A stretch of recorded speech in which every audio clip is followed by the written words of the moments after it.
మాది ఇప్పుడు ఈ రోజు ప్రెస్ మీట్ ప్రధానం ఏంటంటే తెలంగాణ ఉద్యమకారుల సంఘం అన్న మాదిగ ఉద్యమం చేసినాం. కనుక నుంచి మాదిగల్ని మా పాత బ్యాచ్ అందరూ కూడా కలుపుకొని తెలంగాణలో చేర్చుకున్నాం. దానికి కూడా ఇంకా పెద్ద ఎత్తున మీకు చెప్తామన్నా.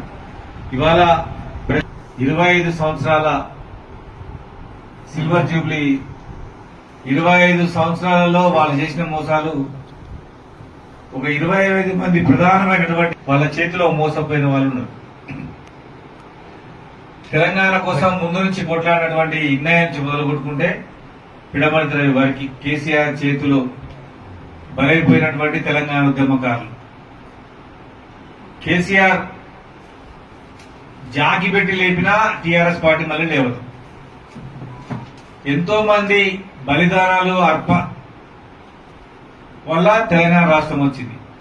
నా ఉద్దేశంలో ఏంటంటే కొట్లాడింది విద్యార్థులు, ఇచ్చింది సోనియా గాంధీ, మధ్యలో కేసీఆర్ ఏ గొట్టంగాడికి సంబంధం లేదు. వేలాది మంది విద్యార్థులు, యువకులు, కార్మికులు, అడ్వకేట్స్, ప్రజా సంఘాలు, కళాకారులు కొట్లాడితే తెలంగాణ వచ్చింది. ఆయనకు కులం ఉంది, బలం ఉంది, ధనం ఉంది, పార్టీ ఉంది, పేపర్ ఉంది, టీవీ ఉంది. దాన్ని తన ఖాతాలో వేసుకున్నాడు తప్ప ఆయన ఎప్పుడు కూడా ప్రజలందరూ ఉద్యమం చేస్తుంటే రోడ్డుకు మీదకి వచ్చిన సందర్భాలే లేవు.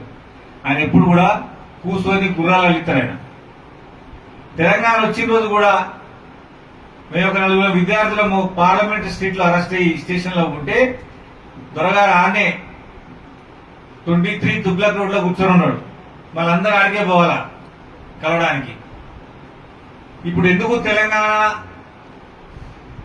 చాలా మంది బానిసలు, తొత్తులు, బ్యాండ్ మేళం బ్యాచ్ అంతా కూడా కేసీఆర్ తెచ్చిండు, కేసీఆర్ తెచ్చిండు.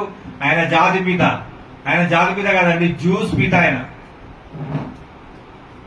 జ్యూస్ పీత ఆయన. ఎందుకంటే తెలంగాణ కోసమని ఆమరణ నిరాదీక్ష చేస్తానని ముందు జ్యూస్ తాగింది కాబట్టి ఆయన జాతిపిత కాదు, జ్యూస్ పీత. కాబట్టి ప్రియమైన సోదరులారా, 25 మంది పేర్లు ఇప్పుడు లిస్ట్ మీకు చెప్తా, రాసుకోండి. ఇన్నారెడ్డి గారు, ఆర్ నరేంద్ర గారు, రెహమాన్ గారు, దిలీప్ గారు, కేకే మహేందర్ రెడ్డి గారు, జిట్టా బాలకృష్ణారెడ్డి గారు,